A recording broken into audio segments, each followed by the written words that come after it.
Although the X904 was designed to operate in an offshore environment, it will perform better and last longer if it is rinsed thoroughly with fresh water, allowed to dry, and then covered or stored in a shaded area.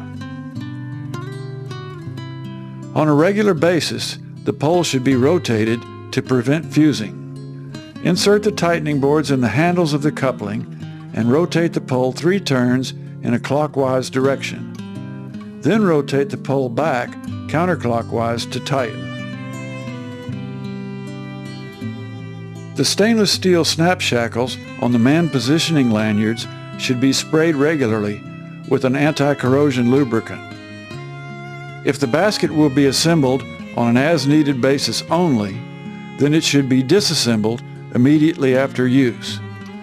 This will help prevent the top and bottom of the pole couplings from fusing. Periodically, swab the threaded end and the bottom end with a lubricant that will not adversely react with aluminum.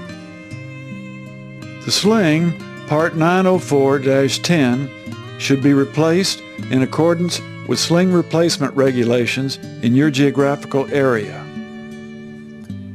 All load-bearing parts of the X904 should be inspected regularly. If there is any excessive wear, the unit should be removed from service until it can be repaired or replaced.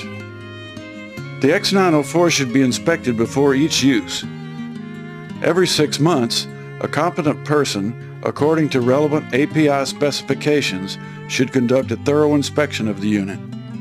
Every 2 years, the X904 should be refurbished, with parts replaced as required. Areas which should be subjected to careful inspection are load-bearing lines, hardware, covers, and flotation. The aluminum center post should be evaluated for structural integrity. The logistics of this semi-annual safety inspection will vary among different operators, so contact the Billy Pugh Company for detailed instructions. With proper care, inspection, and use, it is estimated that the life of the unit is about 4 years. It can be rebuilt and recertified. Again, contact the Billy Pugh Company for details.